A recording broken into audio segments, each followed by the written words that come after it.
السلام عليكم ورحمة الله. وأخيرا نهاية مسلسل بيتكوفيتش، الطلاق بالتراضي تم الاتفاق عليه بين الفاف ومدرب المنتخب الوطني الجزائري بيتكوفيتش. عمورة بين بنفيكا ولايبزيج الألماني، تتراوي إلى لونس، وبلايلي لم يعرف مصيره بعد. أهلا وسهلا بكم إخواني إلى هذا الموعد الجديد والمتجدد. إذا كما كان متوقع، بيتكوفيتش والفاف يتفقان على الطلاق بالتراضي وعلى فسخ العقد. ربما يقولون كيف كان متوقع؟ نعم، بيتكوفيتش رغم أن عقليته متحجرة، وكذلك لما تراه هو ليس من النوع الانفعالي، هو عنيد في قراراته، هو هادئ، هو صعب المزاج، لا يضحك كثيرا، ولكن كيف له أن يعيش في بلد أو يدرب منتخب بلد أغلب الشعب غير راض على أدائه والصحافة كلها ضده؟ كيف له أن يتقبل هذا الأمر؟ هو في البداية ربما أراد أن يعمل مغامرة أو يحاول محاولة من أجل الأموال، لأنه هو مدرب محترف، لا يهمه لا الجزائر ولا غيرها ولا الأندية، يهمه فقط الأموال. لهذا كان يريد أن يضغط قليلا على الفاف، لأنه رأى ردة فعل الجمهور وبأنهم يطالبون بإقالته، فقرر أن يعمل هذا الأمر، أن يفرض نوع من الضغط على الفاف التي كانت تحت ضغط الجمهور والصحافة، وبالتالي تقيله بصفة انفعالية ومفاجئة، ترضخ للضغط وهو يستفيد من الأموال. لكن الفاف أو مسؤولي الاتحادية الجزائرية بما أنهم مسؤولون وبما أن هذه الأموال ليست أموالهم بل هي أموال خزينة الشعب الجزائري، لن يستطيعوا أن يفعلوا هذا الأمر، فذهبوا إلى حيلة أخرى، وهي الصبر الاستراتيجي على الطريقة السياسية. يصبرون عليه ويضغطون عليه في نفس الوقت. في البداية تم إقالة مساعديه، كذلك جلب مساعدين جزائريين من بينهم عنتر يحيى، وكذلك كلام عن مطمور وصايفي، ضغط بطريقة غير مباشرة يحطوه في الأمر الواقع. سمعنا أن بيتكوفيتش قد وافق، ولكنها كانت مجرد مناورة. الآن تبين الحق وتبين الخيط الأبيض من الأسود. اليوم قنوات مثل الشروق وكذلك الحياة تظهر لنا وتقول بأن بيتكوفيتش قد غادر المنتخب الوطني الجزائري، وبأنه أخبر مساعديه بمغادرته المنتخب ونهاية قصته مع المنتخب. كذلك تضيف هذه المصادر من هذه القنوات على أن الفاف لن تعوض بيتكوفيتش ولا سنتيم، لأنه سيكون طلاق بالتراضي، لأن هذا المدرب أيضا لا يريد المواصلة في هذا الجو، لأنه لا يستطيع صراحة.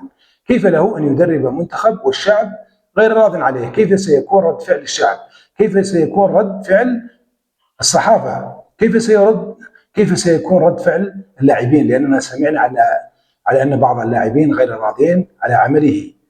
إذا ظروف صعبة لن يستطيع أن يواصل فيها، والقصة المفروض تنتهي مباشرة بعد نهاية مباراة سويسرا. لما ذهب يشجع أبناء بلده كان من المفروض في تلك الدقيقة أن يقول لهم انتهت المغامرة مع الجزائر، لكن هو أراد أن يحصل على بعض الأموال المجانية. لماذا؟ لأن هذا العقد الجديد لم يشتغل فيه ولا دقيقة، قد بدأ البارحة، ما زال لم يشتغل ولا دقيقة في هذا العقد الجديد. كيف له أن يحصل على راتب سنتين بدون أن يشتغل؟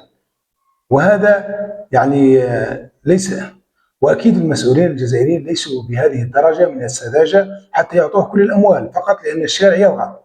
صحيح هم أخطأوا بالتجديد له، وبالتحديد صادي أخطأ لأنه جدد له قبل بداية المونديال.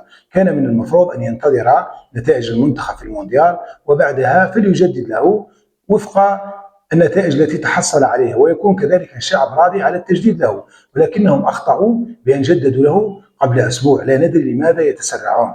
إذا كذلك هذه المصادر تقول بأن بيتكوفيتش قد تسلم وثيقة مغادرته أو فسخ العقد منذ 3 أيام، وبأنهم ينتظرون إمضاءه والرد. وكذلك قالت هذه المصادر بأن المدرب القادم سيعلن عنه الأسبوع القادم، كل الظروف كانت جاهزة وكانوا يجهزون لخليفته. كذلك ذات المصادر قالت بأن تشافي لن يكون مدرب المنتخب الوطني الجزائري، لأن راتبه يفوق 600 ألف يورو شهريا، وهو مبلغ كبير جدا. بيتكوفيتش كان يتحصل على 160 ألف يورو شهريا، وكان أغلى مدرب في إفريقيا. فكيف لك أن تقدم لمدرب مثل تشافي هذا المبلغ وهو لا يملك أي خبرة في إفريقيا؟ إفريقيا لديها حالات خاصة، إفريقيا ليست مثل الأندية، ليست مثل برشلونة والدوري الإسباني. إفريقيا لمن يعرفها، يعني يلزم لها مدرب ليفهم أدغال إفريقيا لأنها صعبة. إفريقيا ليست يعني بالمدرب، لا تليق بمدرب يتعامل مع الأندية مثل تشافي، لا، مدرب منتخبات أو ناخب وطني. إذا سيكون إسباني. لا ندري ما هي الأسماء المرشحة وما هي الأسماء التي ستكون على رأس المنتخب. بالتأكيد في الساعات القادمة ستظهر أسماء مرشحة وسيتم الحديث عنها. كذلك هناك أنباء على أن اللجنة الفنية ستجتمع يوم الخميس، لكن نتمنى هذه المرة أن تكون اللجنة على دراية وعلى صواب، لأنها هي من اختارت بيتكوفيتش، ثم هي من نصحت الفاف بإنهاء التعاقد معه. إذا نتمنى من هذه اللجنة أن يكون هذه المرة اختيارها اختيار صائب، لأننا على موعد مع كأسي إفريقيا 2027 و2028. يعني المونديال ما زال بعيد. أن تبحث على مدرب مونديالي فهذا ما زال بعيد. نبحث عن مدرب يعرف أدغال إفريقيا، وكذلك مساعدين جزائريين. لا نريد مساعد يكون خضرة فوق طعام، يعني ما عنده حتى دور، لا، نريد مساعد لديه كاريزما، لديه مشورة، وبالتالي إذا ذهب المدرب ولم يحصل توافق يستطيع المساعد الجزائري أن يواصل في مكانه بدون أي مشكل. إذا ستظهر النتائج وستظهر الأخبار الأسبوع القادم بتعيين المدرب الجديد. من جانب آخر في أخبار المنتخب الوطني، أنا أعجبني والله تفكير تيطراوي، ياسين تيطراوي أمضى في نادي لونس لمدة 5 سنوات. يعني هذه التسريبات فقط، لأن الإمضاء الرسمي لم يحدث بعد، لكنه اجتاز الفحص الطبي. كذلك نادي بارادو سيحصل على 3.2 مليون أورو من الصفقة. يعني تيطراوي كان يمكن له أن يذهب إلى الخليج ويحصل على الأموال مثل ما حصل مع بولبينا. بولبينا للأسف الشديد موهبة صاعدة، موهبة جيدة، ولكنه اختار الأموال. كان يمكنه أن يختار أوروبا لأن لديه الخامة، لديه الموهبة، ولكن للأسف لم يحسن الاختيار. أما تيطراوي فكانت لديه عروض أحسن من لونس، من بينها أولمبياكوس، كذلك عروض خليجية، لكنه اختار المشروع الرياضي. لماذا؟ لأن لونس أولا نادي ليس فيه ضغط كبير، يعني يساعد اللاعبين الشباب. كذلك تيطراوي ما زال عمره 23 سنة ويستطيع أن يلعب لمدة طويلة مع نادي لونس، خصوصا أنه كان وصيف الدوري الفرنسي وسيلعب رابطة الأبطال، وبالتالي فرصة ذهبية من أجل التألق، وكذلك الذهاب إلى نادي أقوى في دوري أقوى. يعني هذه ستكون محطة جيدة إذا أحسن التصرف. أيضا هناك أنباء على أن عمورة بين ناديي بنفيكا وكذلك نادي لايبزيغ الألماني، لكن صحفي ألماني اليوم ذكر بأن لايبزيغ ليس يعني مصرا على هذه الصفقة، وكذلك عمورة للأسف الشديد بسبب الإصابات وكذلك نقص فعاليته ونقص مستواه السعر بتاعه انخفض كثيرا، من 32 مليون يورو نزل إلى 20 مليون يورو، ولحد الآن لم يجد النادي المناسب، ولا نظن بأن بنفيكا هو الأقرب. أيضا هناك أمر في الأخبار الدولية، الفيفا إلى أين؟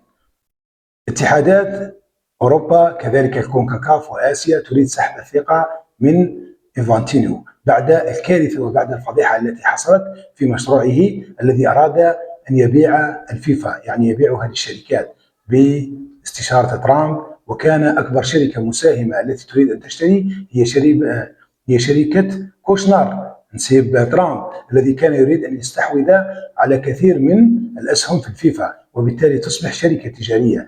لكن الأوروبيين وقفوا بقوة وساعدهم الآسيويين وكذلك الكونكاكاف في غياب تام لإفريقيا. للأسف الاتحاد الإفريقي أصبح دمية في يد إنفانتينو. والسلام عليكم ورحمة الله تعالى وبركاته.